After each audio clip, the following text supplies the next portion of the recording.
जंगल में एक लोमड़ी और सारस रहते थे। सारस और लोमड़ी में बहुत अच्छी दोस्ती थी। सारस रोजाना लोमड़ी के लिए तालाब से मछली पकड़कर खाने के लिए लाता। वक्त बीतता रहा और दोनों की दोस्ती भी गहरी होती चली गई। सारस बहुत सीधा साधा था, लेकिन लोमड़ी उससे भी ज्यादा शैतान और चालाक थी। वो हमेशा दूसरों को परेशान करती और दूसरों का अपमान करने का एक भी मौका नहीं छोड़ती। एक दिन उसने सोचा कि क्यों न एक बार सारस का भी अपमान किया जाए और उसका भी मजाक उड़ाया जाए। ऐसा सोचकर उसने सारस को दावत पर बुलाया। खाने में लोमड़ी ने सूप तैयार किया था।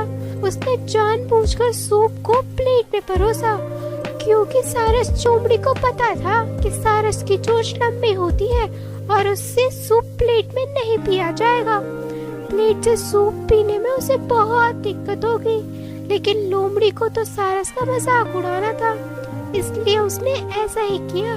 सारस लोमड़ी के घर पहुंचा। लोमड़ी ने सूप वाली एक प्लेट अपने सामने रख दी और दूसरी प्लेट सारस के सामने। दोनों ने सूप पीना शुरू किया। लोमड़ी तो कटाकट सूप का मजा लिए जा रही थी, लेकिन सारस की चोंच लंबी होने की वजह से वो प्लेट में ही उसको देखती रह गई और अपना मन मारकर आगे बढ़ने लगी। अब लोमड़ी सारस को सूप न पीता देख मन ही मन बहुत खुश हुई और झूठी चिंता दिखाते हुए सारस से पूछने लगी कि क्या बात है मित्र, सूप पसंद नहीं आया क्या? इसी बात पर सारस बोला, नहीं नहीं मित्र, ये तो बहुत स्वादिष्ट है।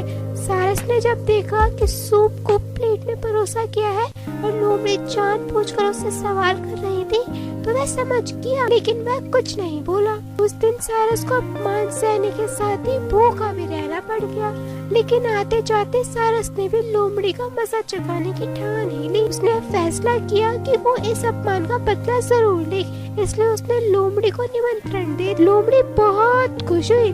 उसे लगा कि सारस की दावत में मैं भी जी भर कर खा लूंगा। वो अगले दिन सारस के घर दावत पर पहुंच गई। सारस ने भी दावत में सूप बनाया था और लोमड़ी के साथ लंबी चोंच वाले अन्य पक्षी को भी। सारस ने सूप को सुराही में परोसा था। सुराही का मुंह इतना छोटा था कि उसमें चोंच ही अंदर जा सकती थी। लोमड़ी सारा टाइम बाकी पक्षियों को सूप पीते देखती रही। इसी बीच सारस ने पूछा कि क्या बात है मित्र, सूप अच्छा नहीं लग रहा क्या? लोमड़ी को अचानक अपने शब्द याद आ गए। सभी बोले कि सूप बहुत स्वादिष्ट है सारस भाई। लोमड़ी को भी सारस की हाँ में हाँ मिलानी पड़ी। लोमड़ी अब अपने आप में बहुत अपमानित महसूस कर रही थी, लेकिन कुछ नहीं कह सकी।